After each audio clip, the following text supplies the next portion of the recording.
reviews, I always enjoy checking out quirky gadgets and interesting lighting products. So today we're taking a look at kind of a viral flame design humidifier. Although diffusers or humidifiers aren't anything new, it's really the design of this one, which has LED lights that emit from below, creating the illusion that this is flames or a heater that I thought was kind of clever. It's almost like an illusion gadget because it's designed to keep you cool, but gives you the impression that it will be hot instead.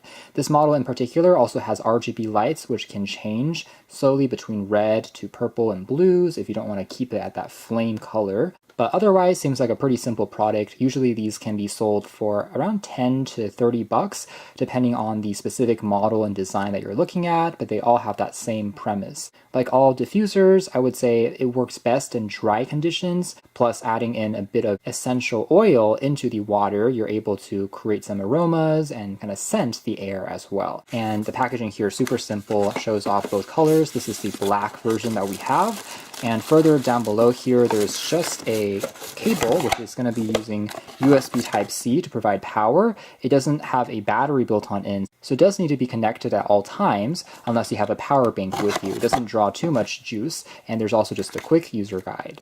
Inside the plastic here, we have just the flame diffuser. Surprisingly has a bit of weight to it at the bottom.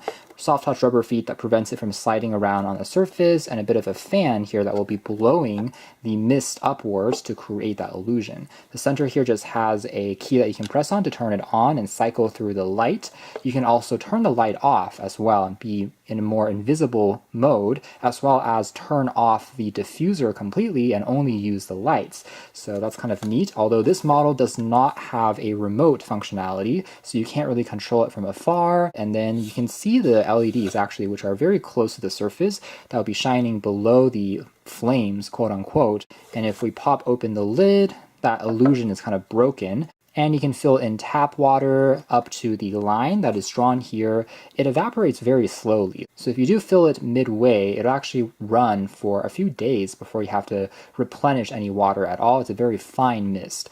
And otherwise, the LEDs are coated in a layer of plastic, thankfully, so it's not actually directly revealed. Moisture can't actually get into the LEDs and damage it that way. And then just a small gap where the fan will be blowing the air upwards towards the top. So I filled in the water, and a couple of notes here is you definitely do not want to go over the fill line, because if it gets higher than this point, you can potentially have water go into the fan, which would be bad and damage the electronics inside. It also means so that when you're pouring in the water, make sure to pour it from this side here that has this dot. So plugging it in, it actually will have a sequence of lights there flash before we're able to actually turn it on, just by pressing the key down below there. The humidifier will already turn on, and we can see some of that mist drifting up, but all the lights are still turned off. So this is in kind of a more stealth mode. I can then tap on the right button here to turn on the lights on the top, and now we have that flame effect starting to become more apparent.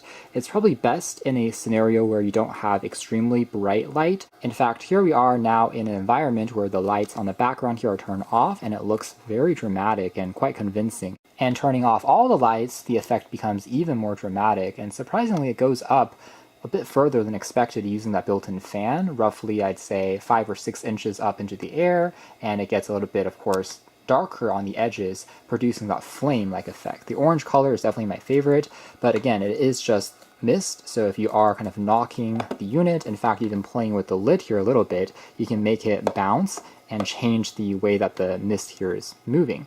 And I can even put my hand in here, tap on that button here one more time, and that will go into a RGB mode. So this will slowly oscillate between all the colors and shades that it's capable of producing, including whites, blues, greens, so on and so forth, and still looks quite good, I have to say, but maybe not quite as realistic. And again, the color of the toaster part though is always going to be in that neutral, more of a white light. That part doesn't actually change. And then tapping on it one more time will just kind of lock the color on the one that it's currently at in the oscillation. But I can tap on it again to turn it off, and then just goes in that cycle once again, starting off with the default reddish orange color, and then going into that cycle once more, and then you can tap on it to again lock the color and stop the transition from happening. And if you are in more of a well-lit space, I would say it looks the best if there's a darker background, so something which is maybe black, it makes the effect still look quite dramatic and obvious. But if it's on a white background, the effect is a little bit diminished. And as far as being a humidifier or